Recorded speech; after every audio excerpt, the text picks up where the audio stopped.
বৈষম্য বিরোধী আন্দোলনকে কেন্দ্র করে দায়ের করা মামলায় আসামিদের গ্রেফতারের ঊর্ধ্বতন কর্তৃপক্ষের পূর্ব অনুমতি নিতে হবে মর্মে ডিএমপি কমিশনার পক্ষে স্বাক্ষরিত অফিস আদেশের কার্যকারিতা 3 মাসের জন্য স্থগিত করেছেন হাইকোর্ট। বুধবার বিচারপতি ফাতেমা নজিব এবং বিচারপতি শিকদার মাহমুদের রাজীব হাইকোর্ট বেঞ্চ এই আদেশ দেন। ঢাকা মহানগর পুলিশের হেডকোয়ার্টার্স থেকে কমিশনারের পক্ষে 9 এপ্রিল অফিস আদেশ জারি করেন যুগ্ম police commissioner crime Mohammad Faruk Hossain.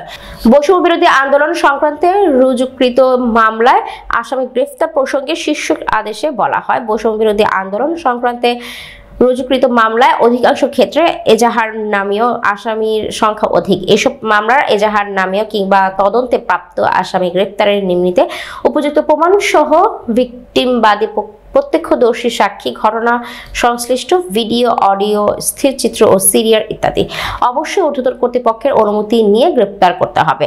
উপযুক্ত প্রমাণ ও ঊর্ধ্বতন কর্তৃপক্ষের অনুমতি ছাড়া বৈষম্য বিরোধী আন্দোলনের ঘটনার মামলার এজাহার নামীয় কিংবা তদন্তে প্রাপ্ত কোনো আসামি গ্রেফতার না করার জন্য নির্দেশক্রমে অনুরোধ করা হলো।